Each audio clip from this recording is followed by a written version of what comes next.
What's good mga Earth? 2026 na.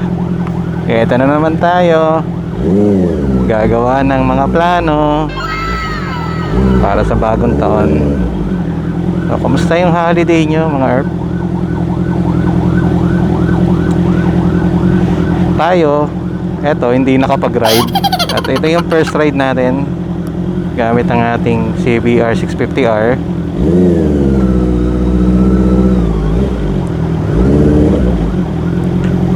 Pinampasok natin ulit. Actually yung weather ngayon medyo magulo.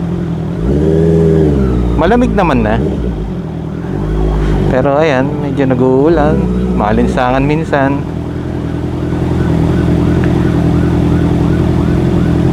Pero in fairness, yung traffic medyo nabawasan na. Hindi katulad nitong bago mag 25.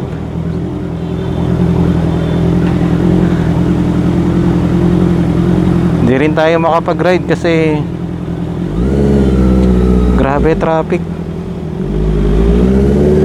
Lagi naman sa may south tayo pupunta. Halos napuntahan na natin.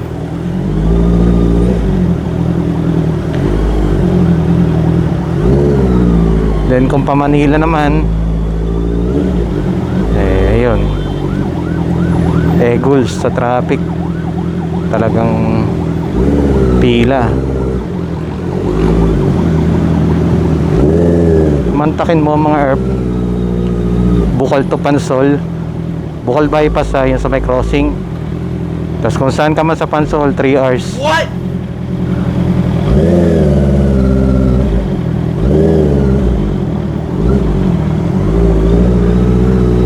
Thank you sa nagpasingit. Kaya traffic dito.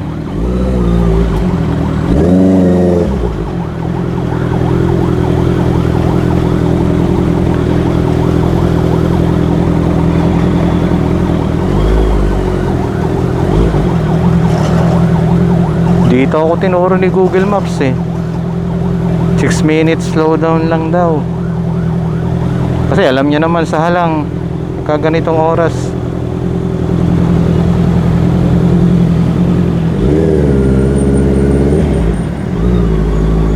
Rush hour na rin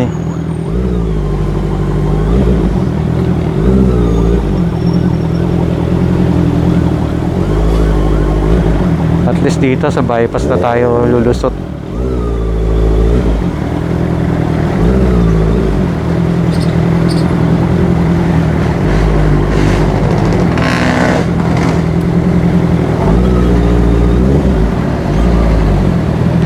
Pero itong pagitan ng Pasko at saka Bagong Taon, nakapag naman tayo.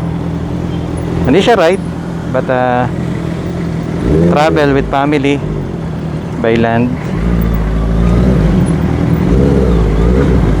Papunta tayo na LU, tapos sumakit ng Baguio.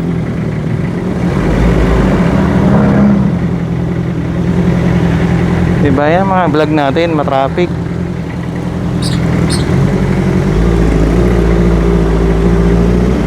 Para marami tayo na pag-uusapan. Pangalay. Diba unang ride ni Chibi? Ganitong ating CBR 650R. Maambon. Saka nitong nakaraang holiday, grabe din yung mga attraction kasi. Yung mga destinations. As in, punong-puno ng tao.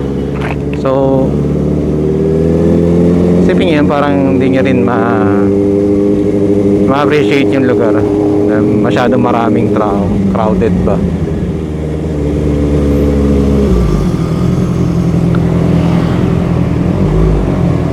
So kaya tayo, bukod dun sa ating travel with the fam, na gano'n, binge watching na lang tayo ng mga movies.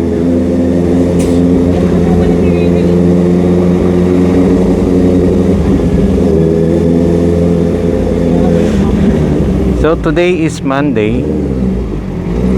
First day of work ng 2026.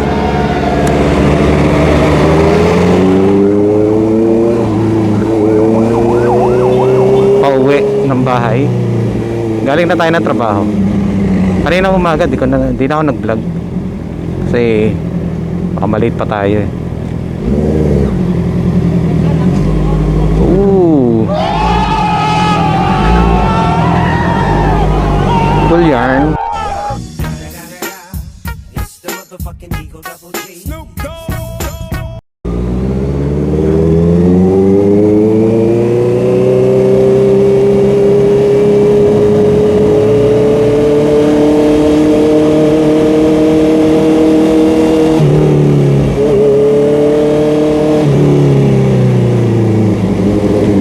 Yun ang ano,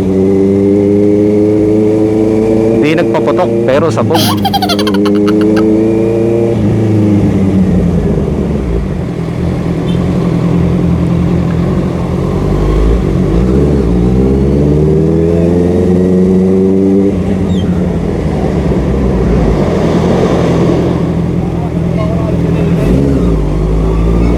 Itong nakaraang salubong ng bagong taon, medyo maganda yung ano, implementation ng mga LGU. Nagbawal na yung mga maingay na motor.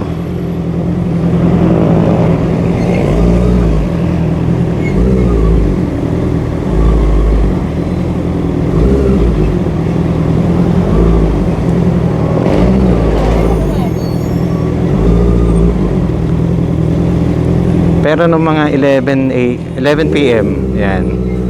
Alas ng oras na sila maingay. Tas passing by lang.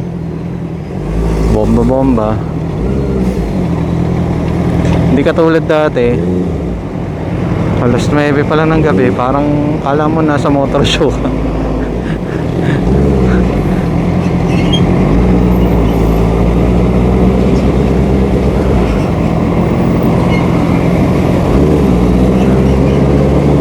Kaso syempre, hindi mo naman talaga may iwasang hindi o pigilan yung mga tao eh.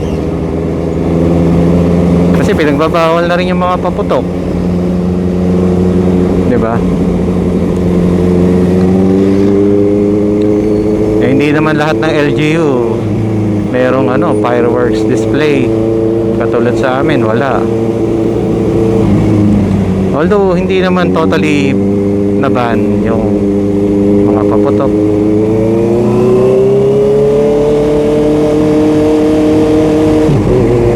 Kaso hindi naman lahat nakaka-afford.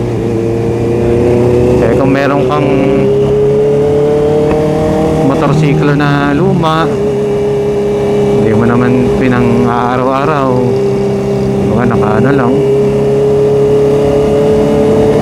nakatambak lang, konting open pipe lang eh, o kaya tuter, saka 2 litrong gasolina, o magkano lang yun, may paingay ka na, nakakabuisit pa.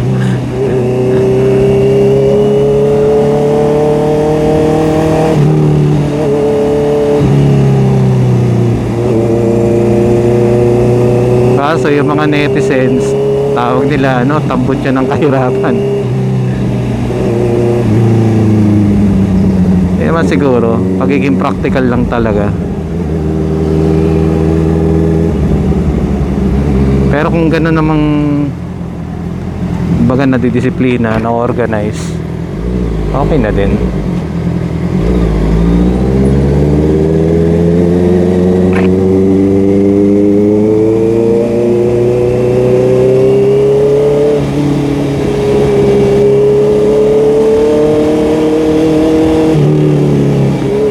Bypass na to dito sa may Makiling ba to? Makiling. Sana hindi na sila nagsayang ng ano, traffic light. Kung titigil din naman nila pagka rush hour na.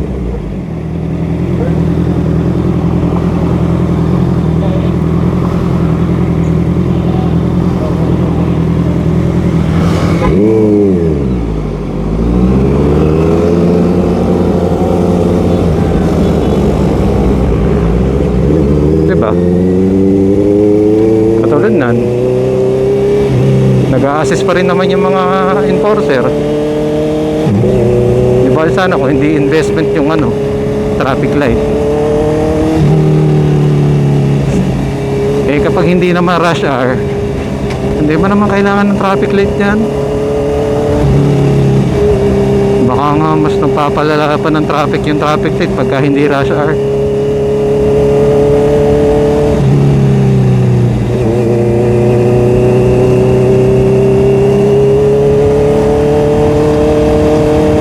Anyway,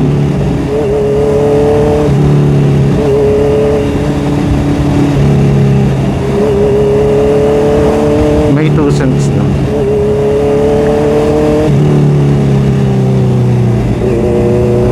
Siguro naman may proper study sila dyan. Ba't nila nilagyan yan? Ang iniintay ko talaga yung magkaroon ng exit mula dun sa ano, sa SLEX, para hindi mo na kailangan dumaan ng turbina kung di mo naman kailangan tumigil sa turbina. Dire-diretso ka lang, Bukal bypass exit, diba?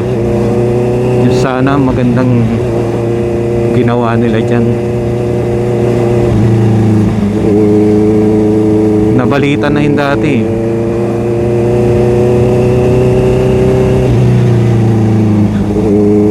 Hindi naman yan hawak ng DPWH. Kay Tito Ramon naman yan.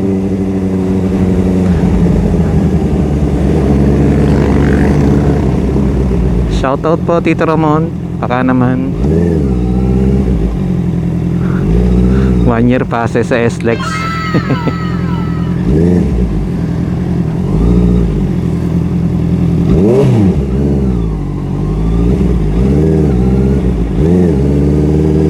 Ay, maulan.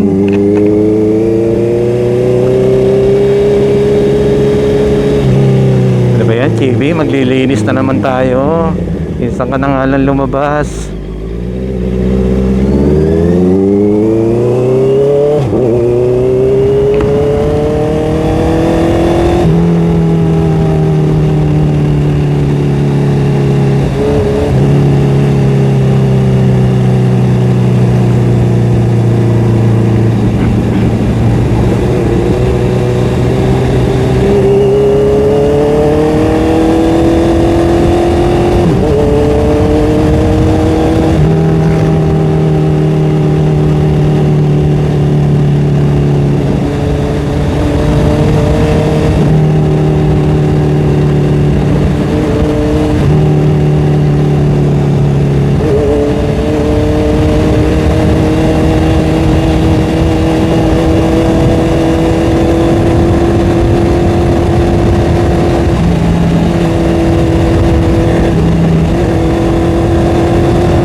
saya. Walang traffic. Erp, mantakin nyo simula doon sa kanto na yon. Tapos kung saan man kayo outing, overnight swimming dito sa may Bukal or Pansol, aabuti ka ng 3 hours. Ganun kalala nung December, diba? So paano ka gaganahan mag-ride nun?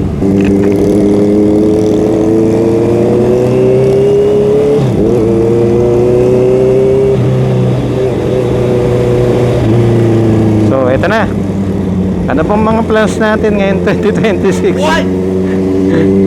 Pero bago dyan, i-list muna natin ano yung mga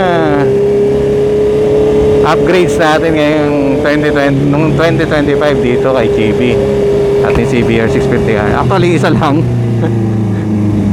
Yung bullshit, yung gear support,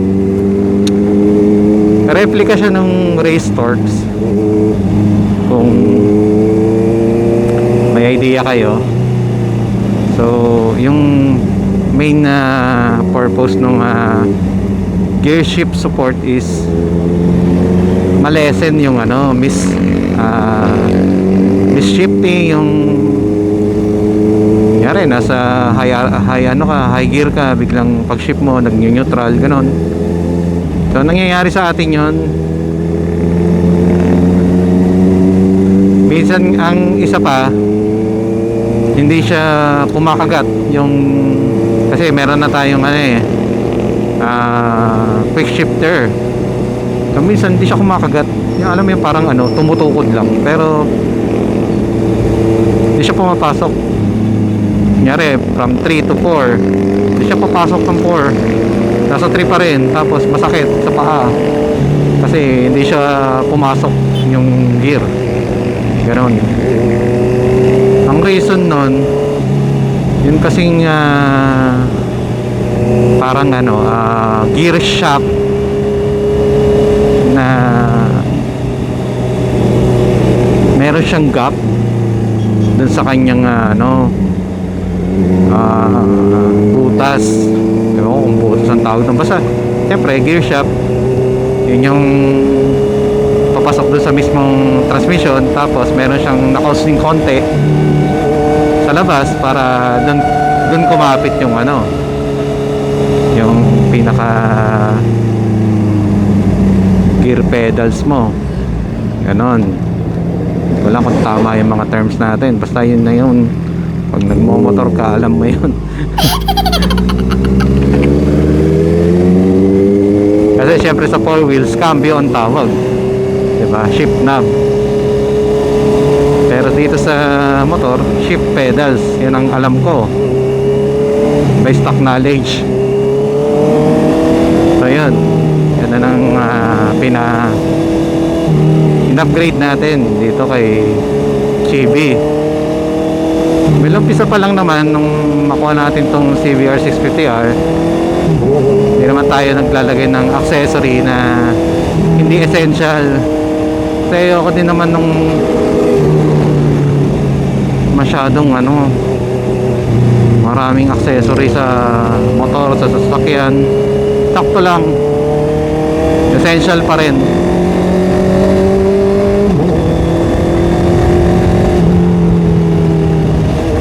Isa pa, wala tayong wala tayong pera para doon. Kasi magkano din yung mga kunyari, oo, maganda yung meron siyang parang wings, diba? Kaso magkano ba yung carbon nun? Pag hindi naman original carbon o genuine carbon yung lalagay mo, wala rin naman siyang value sa motor. Pagka it's a Japake, magkano naman yung genuine na carbon, diba? Sabi mo na mga nasa 5K pataas.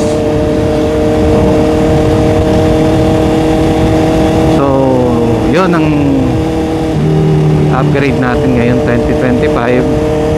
At this coming 2026, malakas yung ulan tama, malapit na tayo sa Petron. Coming 2026, plano natin magpalit na ng gulong. Siyempre yung ano na, pang hyper sports na. Pero street ano pa rin. So turned ako sa Pirelli at saka Michelin. Yun lang ang masasabi ko. At hindi pa ako nakakapag-decide talaga kasi nag-iipon pa rin naman ako para doon sa gulong. Pagas lang tayo mga ERP. Ayun, quick gas break lang tayo mga ERP.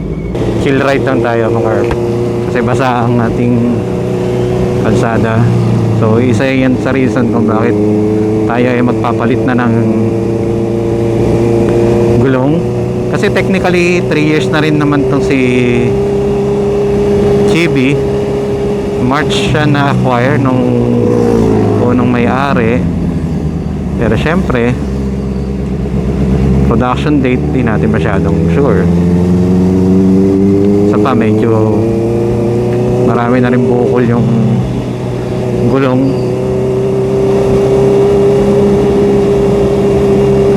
Kaya it's high time na talaga na magpalit ng gulong.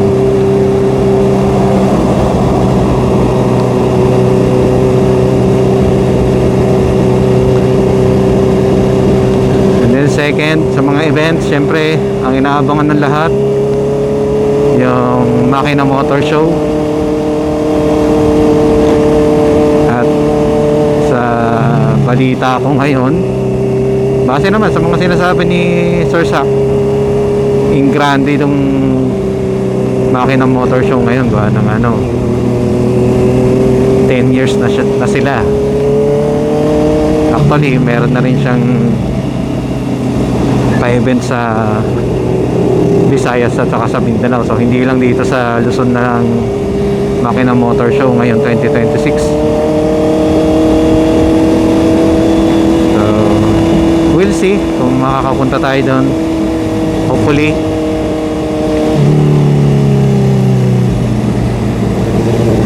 Basta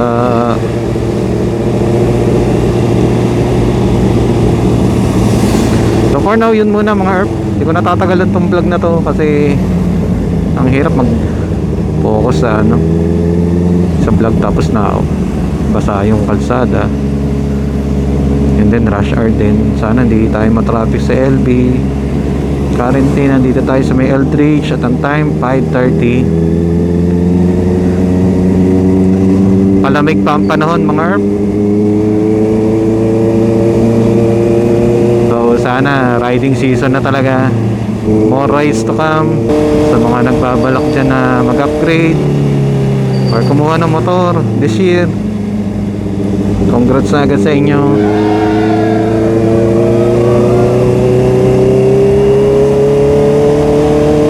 Masarap magmotor.